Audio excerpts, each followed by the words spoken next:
From Rule 62 Studios in Bossier City, Louisiana, this is The Grouch and the Brainstorm.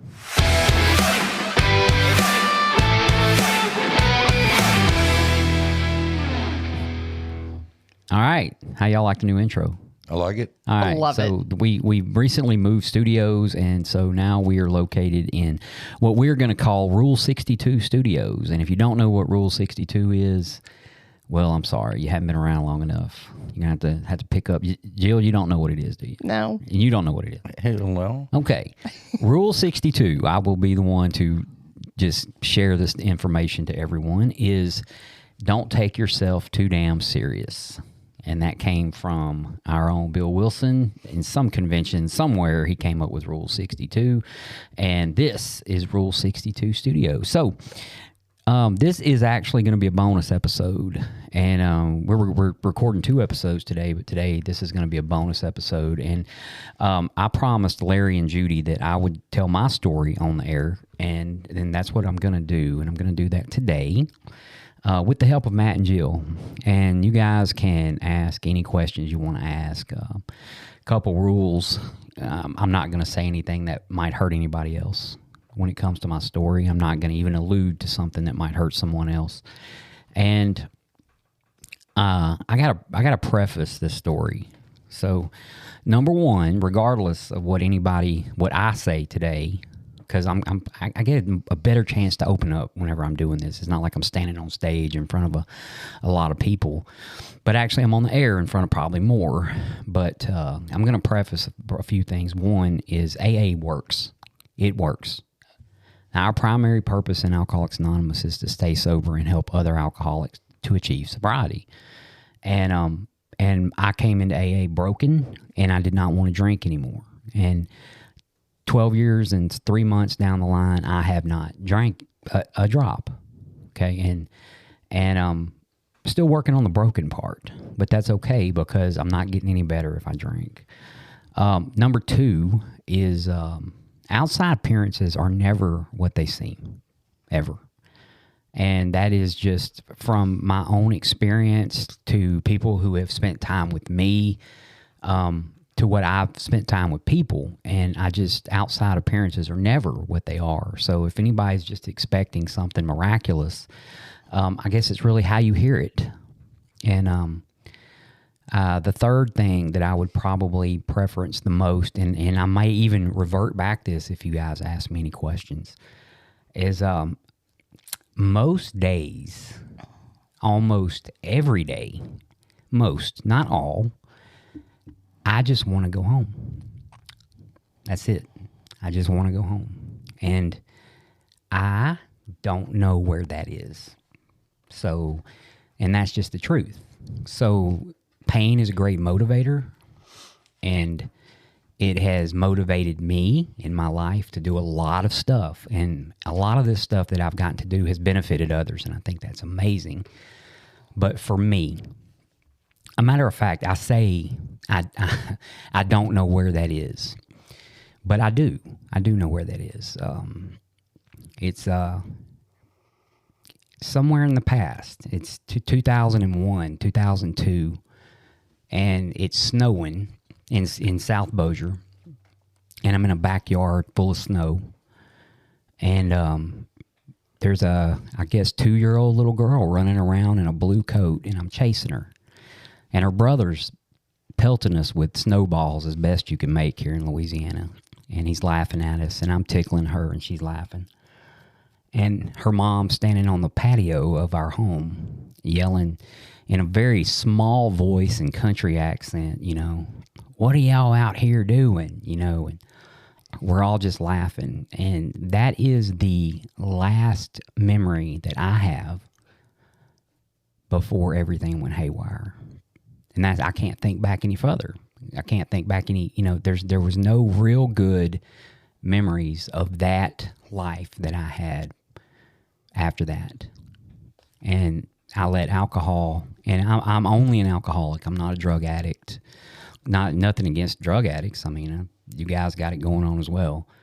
But I only had alcohol. Thank God, because I don't know what I'd done with drugs. I mean, I did enough with alcohol to, set the world on fire. But but most of my story has to do with alcohol.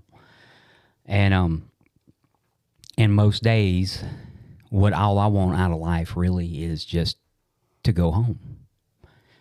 And so I have no reason to be an alcoholic.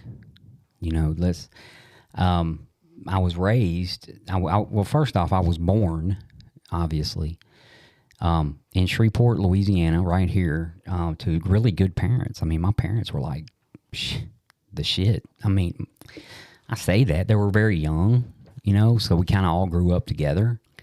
But as far as some of the stories I heard, and when I got sober, my poor parents took a beating, man, with my sponsor and everybody around me. Well, my parents hadn't to do this, and man, I look back and I had probably the greatest set of parents. Oh yeah, you could possibly imagine. I mean, these folks were my dad. 7 days a week, worked, got up every morning, went to work, got home every night. Mom raising us was her job, me and my sisters.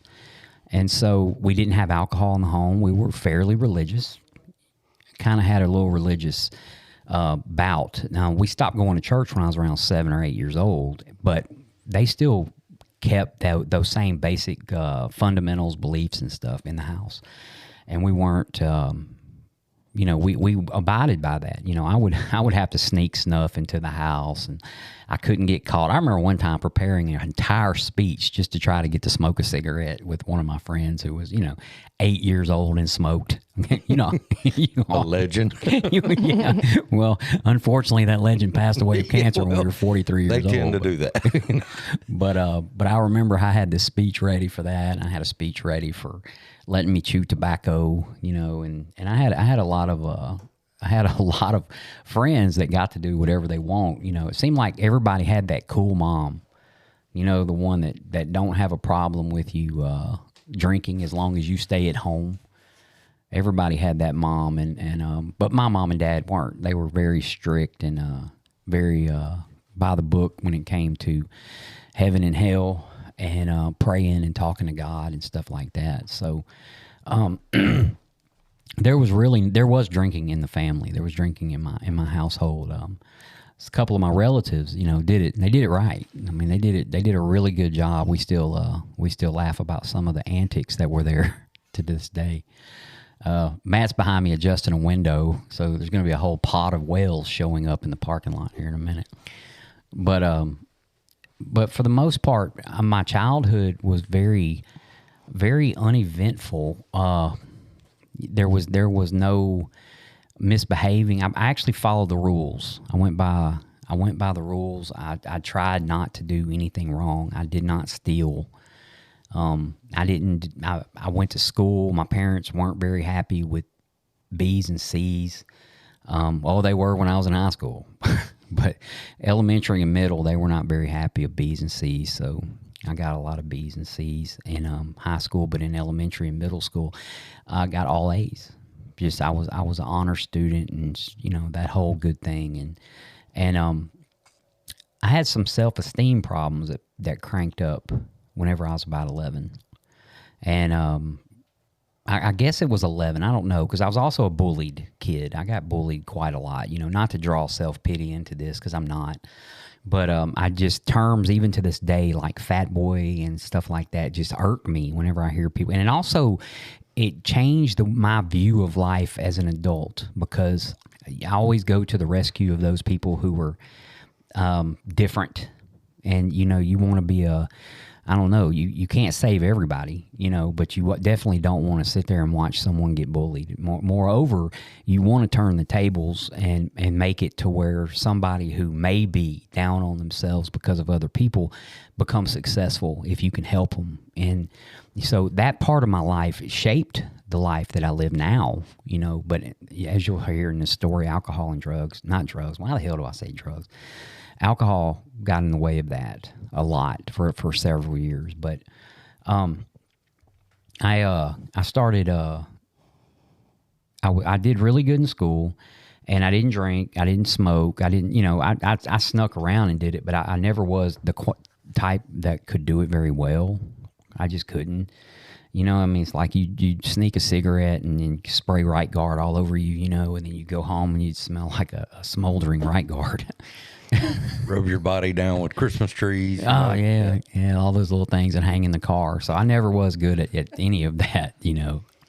And but I struggled with self-esteem issues for a long time because of my weight, and so my story really starts between the summer of my 7th grade and 8th grade year, and I'm going to say that was the summer of 86 to 87, somewhere in there, and may have been a little before, but that's when it started, from my 7th to 8th grade year. And I went on a diet. My mom helped me, and I went on a diet, and I ate 800 calories a day, and I lost about 60 pounds. And I went back to school, and like nobody recognized me. Like people like literally did not recognize me. I look like a bobblehead when I look at my old pictures, you know, like I had this big ass head. And that's whenever dudes got perms in the back. You know, I think they're doing it again now. So obviously I started something back in the 80s that just... Perm mullet? Yeah. I had a little perm mullet going on, you know. Rat tail. I had a rat tail at some point too. Moon boots. But I had I went back to school, and shortly after that I did get the perm in the back of my hair, and started trying to fit in as best I could, but I was still that person on the inside, right? And I managed to get a girlfriend somewhere in there, and she was a sweet little girl, and I didn't know how to handle a relationship. Did the perm help with that? It was the perm. It was. That's what I was thinking. All right. Well, there's a long story behind that too, but the perm helped, right? And so I managed to get a girlfriend. I didn't know anything about relationships. I'd never had a girlfriend before. I struggled with self-esteem constantly. Just, what's the matter? What's the matter? You don't like me no more, and all these other stuff that, you know, kids do. And so I had a lot of fear going on, you know, and also my religious background made a lot of fear. Oh man, fear of anything religious, fear of the Bible, fear of God, fear of Jesus.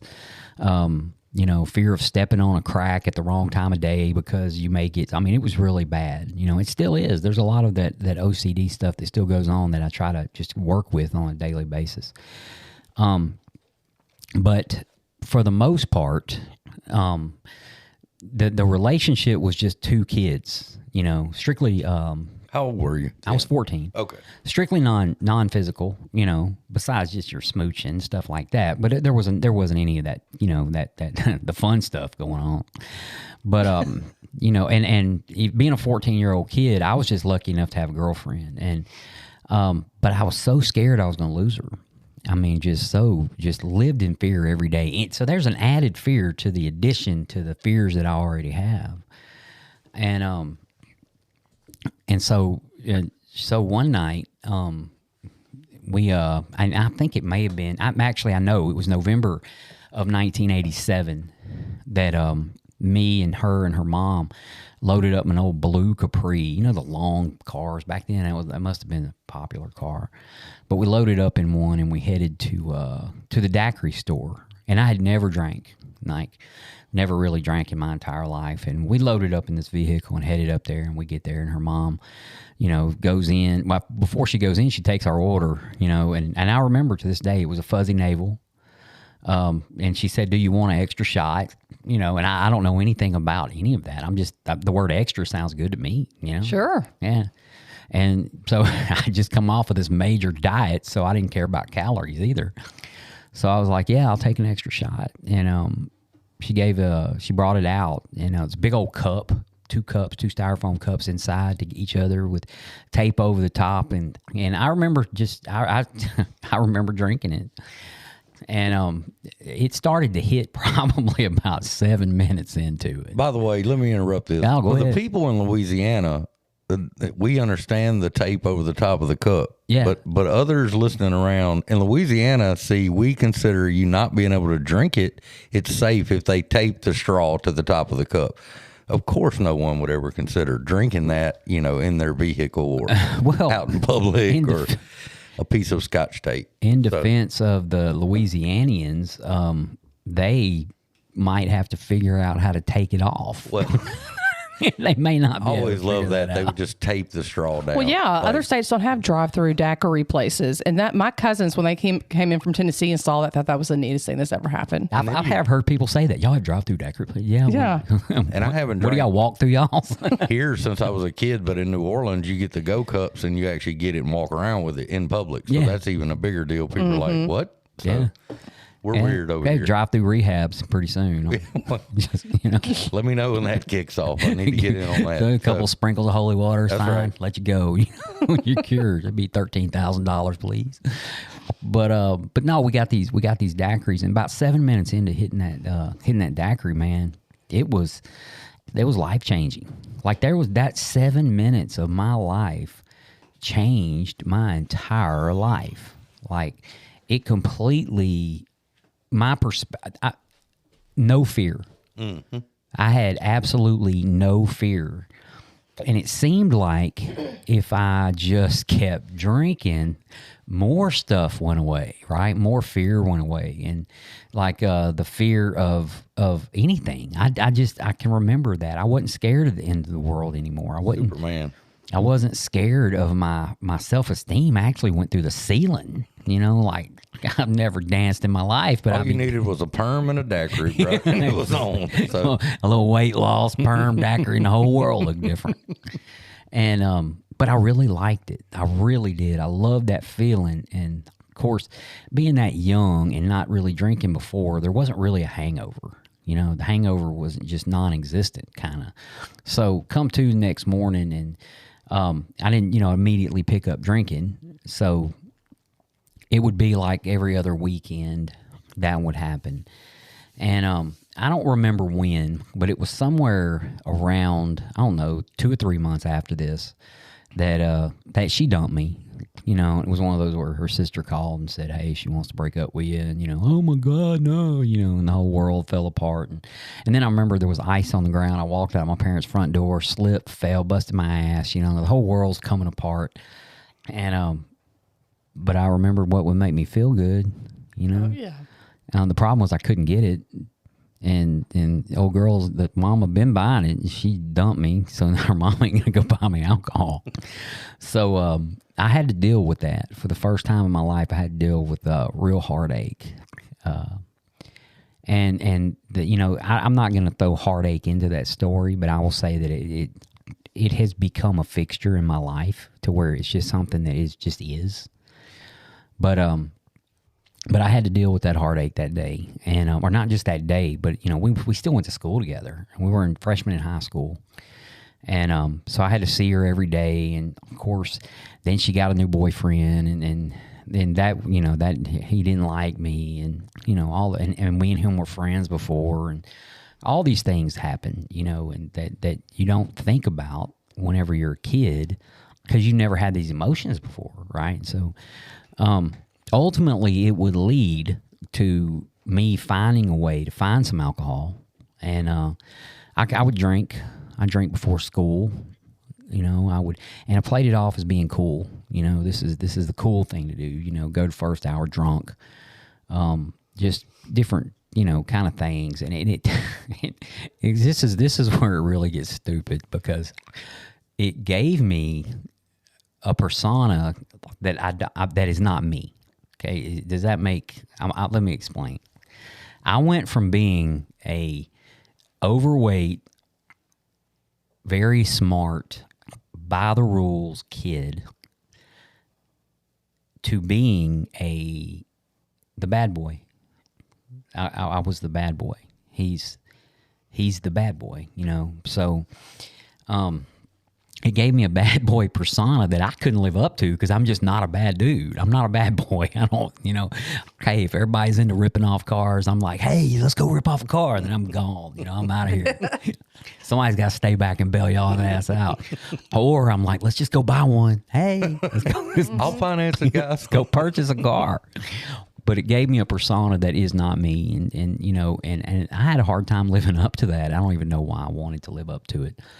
But my drinking career would last like weekends and before school, sometimes after school. And then I think I was about 15, which is so a year later, I met another girl, and she was on the dance line for the high school dance line, and apparently she liked bad boys, right? And so me and her started dating, and she was a freshman, I was a sophomore, I believe. I may be wrong on that. Maybe I was a junior, she was anyway, I was a junior, she was a sophomore. She was on dance line, so she had to be a sophomore. So anyway, we started dating, and almost immediately, because of my reputation and my persona, we were forbid to be together. So, man, that would turn into being, well, what year is this? 2023. That was 1989. So 35 year. That would turn into be a 35-year ordeal. Okay. So I guess where I'm going with that is we ended up getting married, having kids, having grandkids, the whole 9 yards. But I met her, and because we were forbid to be together. So there was never any structure like a lot of the guys had, in their life, to where, when you get ready to go do something, you say, hey, let me check with so-and-so or whatever. I never had to check with anybody, but yet I had a relationship, right? And that went on for a long time. And then some bad stuff happened with that a few years into it when we were actually into college. And she left, and she went away for a couple of years. And when that couple of years happened is whenever my drinking really showed up. It got bad. It got really bad. And so, it got bad to where you're passing out in backyards, dogs licking on you, waking up, people's wives want to know why you're in their home. And I was still a kid, 19, 20 years old. So I even moved out of my parents' house one time and had to move back in because my drinking was so bad. I recognized it, and like, man, with nobody to tell me I can't drink, this is just really bad. So I moved back into my parents' house, at this particular age after a few weeks being gone.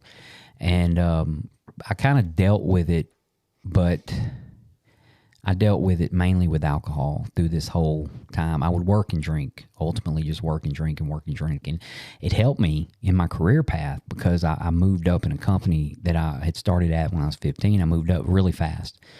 But as I would grow with this company, the girl came back. We ended up having 2 children together. And in September of 1996, probably the best thing that ever happened in my entire life happened, and that was my son was born. And I remember thinking, man, this kid, like, this is the most amazing thing that can ever happen. It just don't get any better than this. Someone that can't leave me. He's always going to be there, and I really did. I tried to be a good dad to him, and then, I don't know, 23 months later, another one pops up.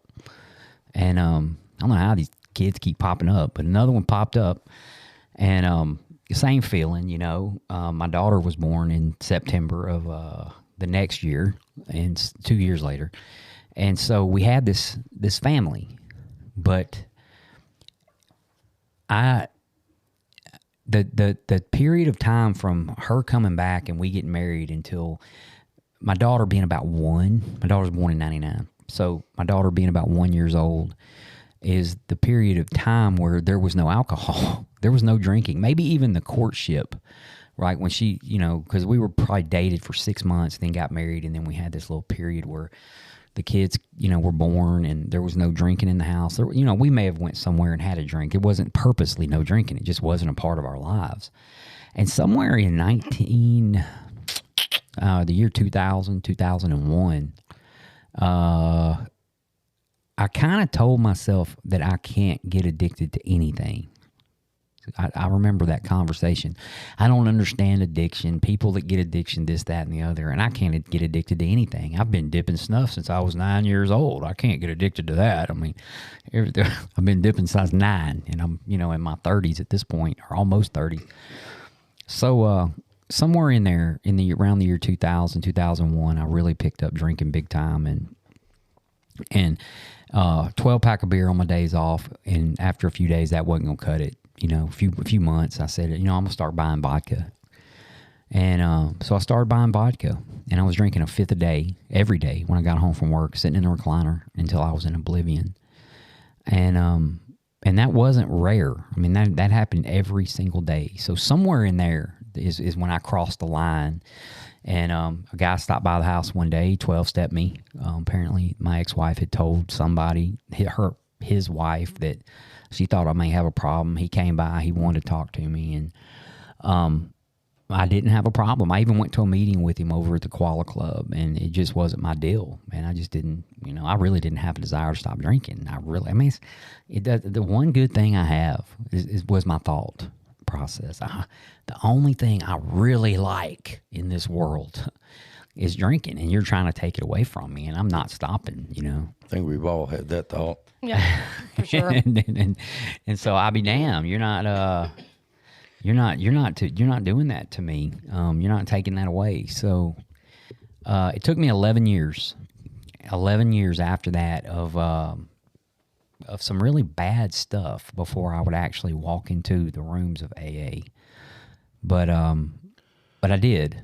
And not to put you on the spot. No, put me on the spot, man. So, and you don't, I know you however you want to answer this or not. Jill told me she wanted to be put on the spot before I got here. Jill is a jet setter, okay? She hops from one thing to the next. I mean, hops off a plane. As we record this, Jill has jet lag because she just flew in from somewhere. The little jet, kind of like the little bus. But, oh, yeah. What? Are we going there? Now she's awake. Now she wakes up. So the go from no drinking, having the kids and all that, to sitting in a recliner with a fifth, was there something in there that you look back and go, what flipped the script? Or was it just... Right, the trigger moment, or like what was... I can't put a finger on it. I can tell you what I think. How about that? Yeah. Ego. I was really successful in the company I worked for. Two things. How about that? When I was 27 years old, about that year, 2000, somewhere in there, I stopped praying every day. Okay? That happened. That really happened. I prayed every day, every morning and every night up until I was 27 years old. I stopped praying. And number two, I got really successful in this company. The guys that I idolized drank. And they drank like, back then it was brand new wine called Clos de Bois, Merlot, and Grey Goose vodka. Sorry, that just sounds so cheesy. It will. Like a reuniti on ice. John Wayne didn't drink any of that stuff. Well, these were the business executives and people that I looked up to and molded myself after. And on top of that, there's a lot of stress in the industry that I'm in. Even to this day, there was a lot of stress. So when you couple how serious you take yourself, okay, and the growing financial opportunities in your life, and you put all that together, and you have this and you're not really that person. Yeah, that's another thing. You're not really that person. As I sit here today, I can tell you that. I don't know what it would take to make me happy, but none of the shit I have makes me happy. Okay, my son makes me happy. My daughter, whenever I think I told one of y'all before, whenever I just get into the real bad self-pity, I just text my daughter, I love you, because I can. And she usually texts me back, I love you too. And, I have to break it down into the simplest form. But back then, these guys I idolized and all this pressure, and then the financial aspect of my life just getting bigger and bigger and bigger.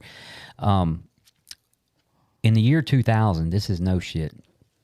And Wendy can fact check me on this, but we had a house, a daughter, a son, a dog, a cat, a boat, a truck to pull the boat, a car, a truck to drive to work.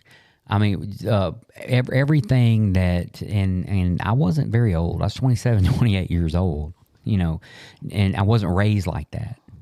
My mom and dad didn't raise me like that. They raised me to be humble. They raised me to help others. They raised me to pray no matter what, talk to God. that anything can be taken away at any given moment, and ain't none of this stuff yours. But but you couldn't have convinced me any different at that age that I wasn't the reason why all this great stuff was happening, right? And so, somewhere in there, the ego and all that, and I drank, and then I just had to, like, I just had to drink. I think I was similar with that, and I think, like, for me, it was a justification of, like you said, you're not really that person. You have all this stuff going on that you feel like you need to do, and then you go, well, look at the results. I can do, like ego, I can do whatever I want to do, and it's kind of a perfect storm, And I treated people bad. I treated people poorly. I got to choose my words carefully, but I did some folks wrong, man. I'm not going to say as a direct result of alcohol. I did them wrong as a direct result of me. Okay. But I knew better. This is not how you were raised. And I knew that. And, but the drinking would ultimately, take away all that. My mom, as a kid, she told me this as a little boy: if you put anything in front of God, He can take it away. You can't let anything get between you and God. Well, my mental image of that statement that Mom made was all of a sudden. You know what I mean? Kind of like you wake up one morning and everything's gone and you're like, what happened? Like, like in a movie or something.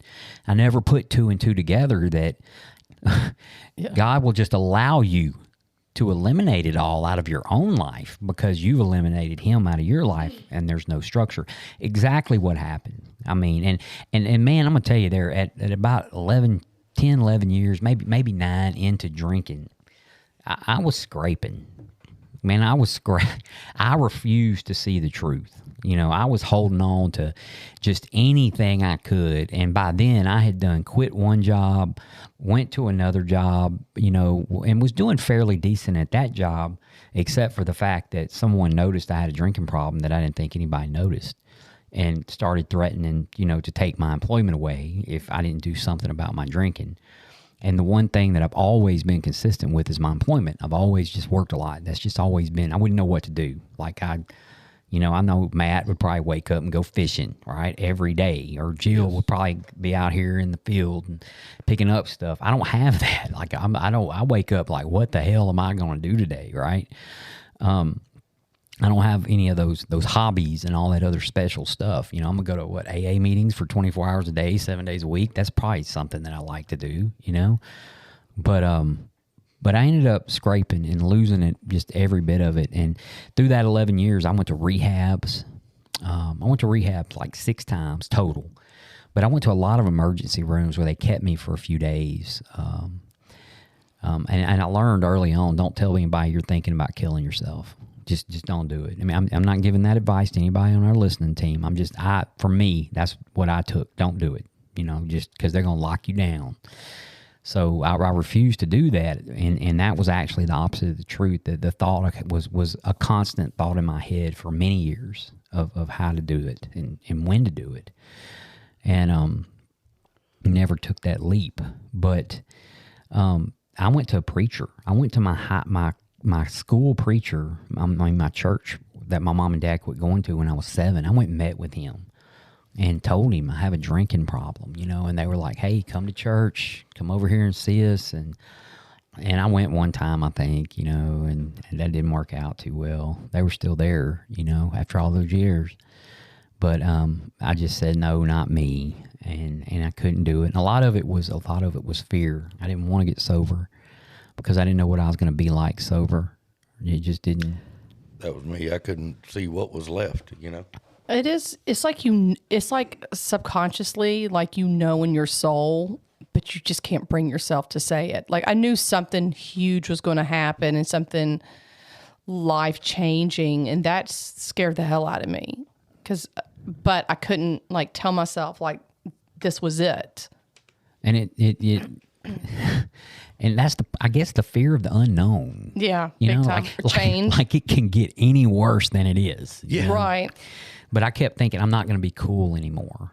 You know, I never was cool to begin with. Just FYI, I never was. Except when you had that perm. Well, you know, looking cool, Billy Ray, and being cool is not exactly the same. Billy Ray had his moment, you know. And that was about the same time. But no, it got to the point to where on June the well, let me, and I don't do this when I'm standing in front of a crowd. I play it off, right? Just because I'm talking and I'm limited on time. But I went through like that time period where I told you I had everything in the world. You know, the what I picture as being home. You know, I went to where that would be broken up, put back together, broken up, put back together, broken up, put back together. All of my own doing. None of this was anybody else. This was all me. And there was never any real consequences. You know, financial consequences, yes, but I wasn't even concerned with those. But the actual consequences, the pain, which is a great motivator, was never a consequence, because I always got back what I wanted. I always got my kids back. I always got my wife back, you know. And I think that, and one time, a couple times, it's full-blown divorce. Lawyers involved, everything. And so I up on June the 21st, 2011, I had been in the process of not seeing my kids for a really long time and not being able to stop drinking, even the couple days before, which was Father's Day, and I really wanted to see my kids, and I couldn't even stay sober for that.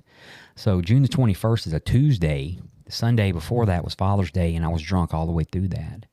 And when I came to, like, I had missed Father's Day. I had some really nasty text messages. I say nasty, but they're just text messages that I deserved. So they were nasty because I had to look at them. You know, poor me, pitiful me. You know, and I just didn't want to live. I actually was just like, I'm done. I'm so done. And it you know, there's some comical stuff that went on in there, and I tell that whenever I tell my story. But, you know, truth is, a lot of drunks go through some comical stuff. There's just some crazy stuff that happens when we're drinking. So, but I decided I was gonna do the deal, man. I was gonna take my own life, and some miraculous things happened that morning, and prevented me from doing that. Just some God stepped in. How about that? There's no other way to look at it, because no matter what your religious view, or even if you don't believe in God, I'm alive today. And when I woke up that morning, I did not want to be, and I had made up my mind. And I don't know if anybody out there listening has ever been through that process, but once you have made up your mind to do that, and you don't do that, you never go back to being the person you were before you made up your mind to do it. You don't. It's just there. There are a couple things in life that change you, and you can't change back. That's one. Okay? Having someone die in your arms is another one. That's negatives. Holding a baby straight out the ass is another one, right? Well, I mean, where it comes from, Mom didn't teach me all that. But having a baby, holding that in your arms right out of the womb, changes you, and you can't. I can't. How about that? I don't know about these other folks. Oh yeah, absolutely. I couldn't go back to after that. I was not the same person. You know, it's like I went into that room, into delivery, as one person, and I came out as a completely different person. There was a part of me that was born that day. And just the opposite, on June 21st, there was a part of me that died, and you just can't go back to being that same person you were before. And I went to rehab. I went to Brentwood, and that was my 6th trip out there. And one of the counselors, a few days into it, told me, you know, hey, you're wasting your time. You're spending your money. You're just going to be back. You're no different than all these other addicts. That really got me. When he told me I wasn't unique, that really bothered me. Oh, your poor ego. And he told me my story. Yeah, I'm telling you, man, it's this ego battle, right? This a lot goes on between these ears. But he also had a 25-year chip, I think. I may be wrong, but it was up there. It was way more than I thought I would ever be able to achieve. And he laid it down, and he started talking to me in a language no one had ever talked to me. And it made me feel scared for the first time, scared. Like, if I get out of here and go back to doing what I'm doing, I'm going to do it this next time. And it also gave me a little hope because he knows what he's talking about. All these nurses and all these other people around here are just, they're following a criteria. I get that. It's their job. Reading it out of a book. And I was like, I supervise people. I know what, all this bullshit yeah, exactly. So he said, you need to go to the Koala Club when you get out of here. No, I'm sorry. He said, you need to go to AA when you get out of here, and you need to get a program of recovery. And he started quoting the big book, and I can't stand that shit. I cannot. To this day, I do it. I find myself doing it. You are the big book quoter of my group of friends. These people don't even know what I'm talking about. I remember him standing in that room, frothy emotional appeal, seldom suffices. And, it blew my mind, right? I guess because I'm not the smartest person in the room, I don't want to listen to this shit, right? But whatever that guy did, his name is James. He worked at Brentwood. He may be retired by now. But whatever he did that day changed my life. Because if I didn't hear anything, I heard, if you don't want what you have right this minute, go find an AA group and join it. And you're going to have to trust me, because if you trust yourself, we're going to be acquainted again. That's what I heard.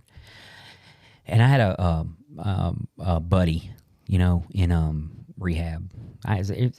Sometimes we just buddy up with people when we go to these rehabs. Oh, yeah. I mean, not, but we have somebody to make us feel like we're less alone. I had a guy named Jared that was in there with me, and I don't know his last name. He was military, hadn't seen him but 2 or 3 times since we got out. Right, that's 12 years ago.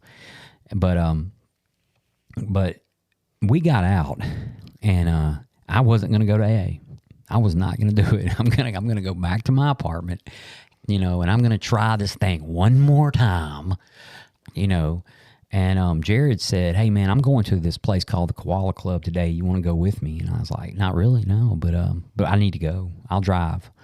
So I met him at his house, picked him up, and we went to the Koala Club that day. And so it had to be mid-July 2011. And I just sat there and listened, man. I didn't know what to do. I felt but the worst feeling in my whole life was walking in, because I was just like, man, this is what my life has come to now. This is how bad it is I've got to come to a place like this every day and listen to this bullshit every single day. And, come to find out, just so y'all know, when cool kids can't handle the substances they do anymore, they go to AA. That's right. So you actually are hanging out with the coolest motherfuckers that ever walked the face of the earth, because that's where they go to pasture, right? Yeah. When you can't party no more, go to AA. Room full of legends, right? You really, Yeah. And you start listening to war stories, and I needed to hear these. There's a lady in there that stole a bus. And I'm like I wasn't paying attention. I'm thinking about how horrible my life is. And there was a lady in there that stole a bus. And there were people on it, all right, when she stole it. So, sure. And she's laughing just like Jill over. She's laughing about it. And I'm thinking, good Lord. Wow. Yeah, just, I was on the brink Did she of let suicide. them off at their stops, or is she just hauling? All I know is that she, I ultimately would get to know her and her husband. They got married in AA, and she moved off. He passed away. And, but I haven't seen her since she moved off. But she laughed about it. So apparently it was something that had happened in the past. And there were people that talked about their drug abuse, and I wasn't used to that. There was people who told some amazing stories, and they laughed about them. And after about 45 days of going to AA, I stopped thinking about my own shit, because this was like the ultimate Netflix series that never stopped. I would go because I want to hear how Elliot's thing turned out. You know, what happened with this cat? Now, Elliot wasn't around back then, but there was different people in the rooms, and you want to hear. You get this whole story, and you want to find out. And I had a sponsor at this time, and a guy named Dale, and he would meet me every Saturday, and we would do the steps, and we would read the big book, and he wouldn't play around with it, but yet it wasn't just life and death serious. It was just like, hey, do you want to be sober? Let's do the steps. Hey, you know, do you want to be sober? Talk to me every day at a meeting. And then he would be like, man, look, I'm not going to make the meeting tomorrow because I have a appointment with the state or something. And I'd be like, dude, why is this dude telling me, you know, I'm supposed to be the one telling him. I'm accountable to him. He ain't accountable to me. But come to find out, it doesn't matter if you're a month sober or if you're 20 years sober. You're a struggling alcoholic, not struggling. You're an alcoholic trying to get better. So the accountability works on both sides. I had a guy named Jay in the beginning that'd be like, let's go do some 5Ks. And he would invite me to do 5Ks. And I didn't want to do any of this stuff. But then all of a sudden I did, you know? And I start working these steps and doing these things. And Dale got me into service work. And I failed to notice how good life was getting on the outside. Yeah. Like, over the first 2 years of my recovery, me and my daughter's relationship never really died. We got to where we would spend a lot of time together and go do stuff, and I got to be a dad. And me and my son struggled there in the beginning, especially the first 2 years. We struggled with recovery. My recovery hit my life with him while I was in recovery, because a simple "I'm sorry" is not going to do it. You know, I've got to show him. You know, and so with him, I showed it by buying stuff. It's whatever you want, I'll buy it. You know, go get a car, go get this, go get that. You know, and I learned the hard way. You can't do that either, right? It's the sitting in the garage whenever they're struggling with something and making them feel like they're not alone in that struggle, that no matter what, we can get through it, or you can keep trying to do it by yourself. And then a lot of light bulbs went off for me, and it's like, that's what we do at the club. You know, why am I tackling all this stuff by myself? Do I want to, is it because I don't want to tell somebody? Because realistically, they don't care about all that. What they care about is you, right? So you ain't got to go off into a 900 spill thing. So over the course of the past 12 and a half years, I've been a member of AA in Bossier City, West Monroe, Covington, Louisiana, and I recently moved to Burleson, Texas, and I've got to find an AA group out there, but I haven't found one yet that has let me down, you know. But the reality of it is AA has kept me sober. My relationship with God has kept me sober. My relationship with people in AA has been probably God working his magic, or not magic, I hate to use that word, and God together. God doing his thing, right? And he gets me with people in AA, like you two, who are in recovery, who don't want anything from me, right? Who, you know, the worst case scenario is they recognize when you ain't right, you know? Yep. You know, now you're a little different. You bust in sometimes, and, you know, you can tell it's written all over you, Matt. But, you know, I'm the kind of guy that'll drive from here to Dallas and back just to think about something that I shouldn't even be thinking about, you know? So, but, and like, you know, and I know I'm doing this podcast for Larry and Judy. They asked to hear my story. I kind of, even in this, I had to brief it down a little bit, but, you know, I met them too. I met her, Judy, at work, and it just so happened her fiance, now husband, is, I hope they're husband and wife now. If something happened different, guys, I may want to leave me a voicemail because I'm publishing this stuff tonight.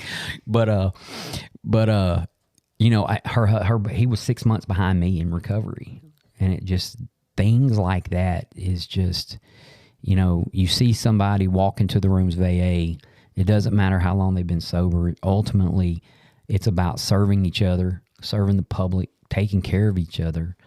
And my whole life has become revolved around that, you know, you know, now that's the positive, and I have a good life. I'm not ever gonna deny that. Okay. But I go back to the very beginning, okay, because I still have my struggles. I wouldn't call them demons, but I still have my struggles. Like every day, almost all day, I just want to go home. Mm-hmm. And nobody can give me that. That's not something that somebody can say, hey, you can't. Okay? It's okay. You don't have to, right? That's something I have to deal with. I still deal with ego. The older I get, I think it gets a little better, because I don't think about myself all day, every day, and I don't think about impressing anyone every day. But one of the reasons why I do a lot of stuff and I get involved in a lot of stuff, president of this, or, you know, on different committees and all these other things, is because pain is a great motivator. And I can't sit still. I just can't do it. I'm not the let's wake up and sit on the porch and watch the deer in the yard kind of person. I'll go ape nuts. I will just go crazy. I can't do that, you know. Now, there's been a lot of people in history who had that same exact problem, and, you know, life slowed them down. Something happened to where they didn't have a choice but to stop. You know, some health thing happened, or, you know, a death thing. Death has a way of stopping you. You know? Yeah, usually. I shouldn't say that. Well, you know, okay. I took out of this too, listening to you, and I'm dealing with a guy who was you going into Brentwood right now that has multiple times gone through this thing, and I just have this conversation with him all weekend. We're still having it texting while this is going on, and he, you know, doesn't think he has a problem. Everybody else is the problem, you know, and it's like, I think that's why it's so good for us to be involved and in recovery with people. But man, I mean, just yesterday, took him to eat. He got in the truck, and I was like, man, you smell like Bourbon Street. And he said, I hadn't had a daiquiris. I said, no, the actual street, like the concrete, like you smell like that. And I couldn't stand that smell, and it was so familiar. I mean, it is. And it just smelled like he'd been laying on Bourbon Street and ingesting that into his body for 3 days. And boy, it just almost brought chills to some of that stuff. Just scares me to death, you know. But it's so funny. We all think we're so unique, but we're not. And I mean, I told him yesterday, I said, you are an alcoholic. That's it. No better, no worse than anybody else. We do. Yeah. Yeah. All of us. And, so, you know, we do. If I look back at that part of the big book where the guy steps out and says, ain't it grand the wind stopped blowing, Ma? Right. You know, the tornado that roars through people's lives. And I was that, you know. And if I think about it, you know, how blessed I am. My mom, I talked to her for over an hour on the phone the other night. We never talked about alcohol. My dad, he was in the background. Me and my son are positively best friends. I mean, we are just so much alike, it is unreal. Like to the point where I've had conversations with him saying, hey, you know, you're so much like me, you may want to listen whenever I tell you something, right? And then me and my daughter, you know, have a wonderful, just absolutely, you know, I firmly believe in the what 38 Special says, you know, hold on loosely, but don't let go when it comes to, especially with your children. You know, I don't get up in their business. You know, not going to tell you, you know, I believe you're going to find out the hard way. You know, I will give you some advice if you ask for it, but as far as unsolicited advice, I don't even have to catch myself anymore. And it turns into a great relationship with people who get to grow up and be adults. You know, me and my ex-wife talk at least once or twice a week still, you know, by text. And, you know, usually if something funny happens or somebody's passed away or something, somebody famous passes away, that's usually somebody, you know, but there's no arguments there. There's no, my ex-in-laws, I could leave here right now. They live about 15 minutes down the road. I could leave here, go to their house. They pull me in, food, drink, talk, conversation, everything, you know. It really is for me all about relationships. And my grandkids, you know, they don't know that guy, right? All they know is the grandpa that I've gotten to be while they, you know, of course one of them's so young, but the other one, I saw him a while ago. The relationship aspect of it, people I work with, right? They don't know that guy, you know, and it's not a struggle to not go back to be that guy.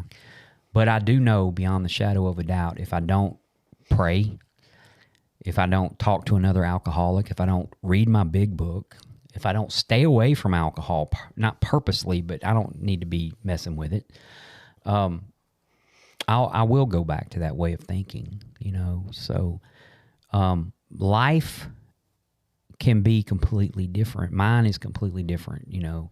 Whether it's better, I'm going to say it's better, obviously, because my health is there. I'm okay. I'm not suicidal.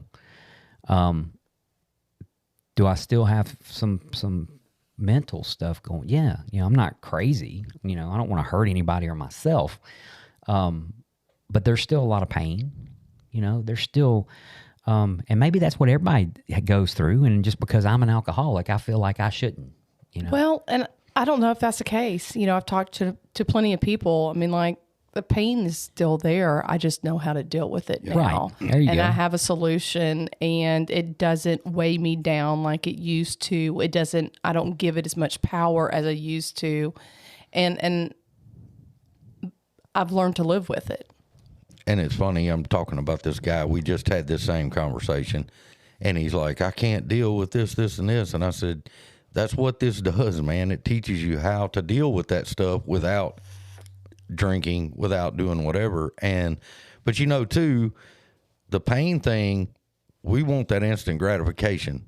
You know, I quit drinking, so everything should be healed, you know, and it doesn't do that. But I have found when I go in here and I do the stuff I'm supposed to do, it sort of eases, and I look back and go, oh, well, that part's better now. Yeah. And I didn't even realize it. And then this part is still there, but it's way less than it used to be. So it does go away, but I think we sometimes, being right in the middle of it, you don't look back and go, oh, wait, yeah, I was a hot mess back then, you know? You know, if somebody came to me and they were, let's say, 3 or 4 months sober, and they said, you know, can you offer me any suggestions? You know, I would probably tell them, help as many people as you possibly can. Nobody needs to know it. Just jump right in and just help all the people even the ones you don't freaking like.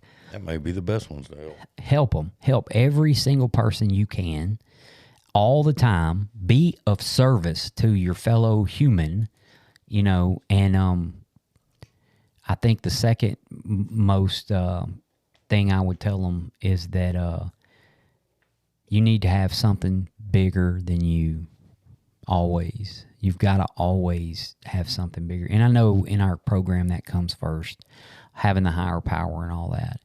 But I think that if you get out there and you help as many people as you possibly can in any way you can, whether they're in Alcoholics Anonymous or not is irrelevant.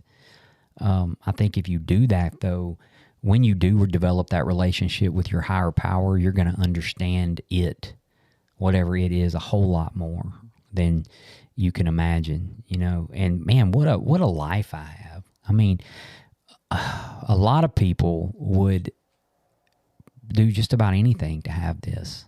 I mean, for real. Yeah. And I'm not talking about the freedom, because I have more freedom than any human being you've ever met in your entire life. But I'm not talking about just the freedom. I'm not talking about the financial stuff. I'm talking about just, there's so many people in my life, you know, so many. And in and outside of recovery. And every day for me is a blessing. And I treat every day as a blessing. And sometimes I got to stop and remember that. But anyway, I'm about done. I'm sitting here in the studio. We actually have a rack of saddles. And I guess we have to have 4 people over before we can each wear a saddle because there's 4 different saddles. There's actually 5. No, there's 5. No, there's 6. Matt? There's 6. Got an ex-girlfriend you want to bring over? That's another podcast that I like to say. Well, if I hope, and every time I tell my story, I hope it helps somebody, right? I've heard yours, like, counting this maybe 3 times, 4 times. It's always a different part. Yeah. That's why I like some people. It's like by the book. You Well, know? to actually accurately tell my story, it would take 50 years and 4 months. Yes. Well, I think most of us, you have to kind of hit the highlights and but yeah, I enjoyed it, man. I was a blackout drinker as well. I didn't really mention that, but every time I drank that I can remember, I always got drunk every single time. I never was a 1 or 2 kind of person. But most of the time when I did drink, I drank to blackout. Like it was all the way to the point of blackout, and there's a lot of people out there. If I've told my story, if you haven't lost everything, it's okay. You don't have to. Yep. If you've never blacked out, guess what? If you just want to stop drinking, you qualify for what I got, right? The same membership, you get the same card, right?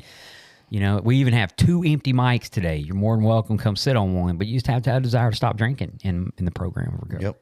You ain't even got to go out and do stuff for people or any of that. My guy I'm working with right now, he told me yesterday, he goes, just for background information, he had 8 months when he started drinking again. He goes, that first bottle of vodka, I just almost straight away blacked out. I remember the taste, and then I just went right back. And I was like, thanks for the comment there. I needed to hear it. So, Jill, you got anything? I don't. Besides jet lag? Sorry.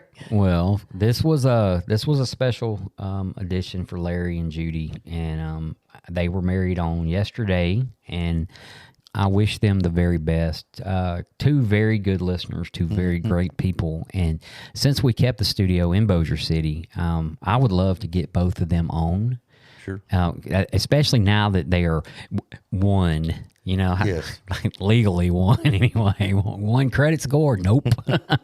1, but I would love to have them both on just to share in an episode, and so we're about to record another episode right now, so we'll take a break. And guys, I do appreciate anyone listening. And from Rule 62 Studios in Bossier City, Louisiana, this is the Grouch and the Brainstorm.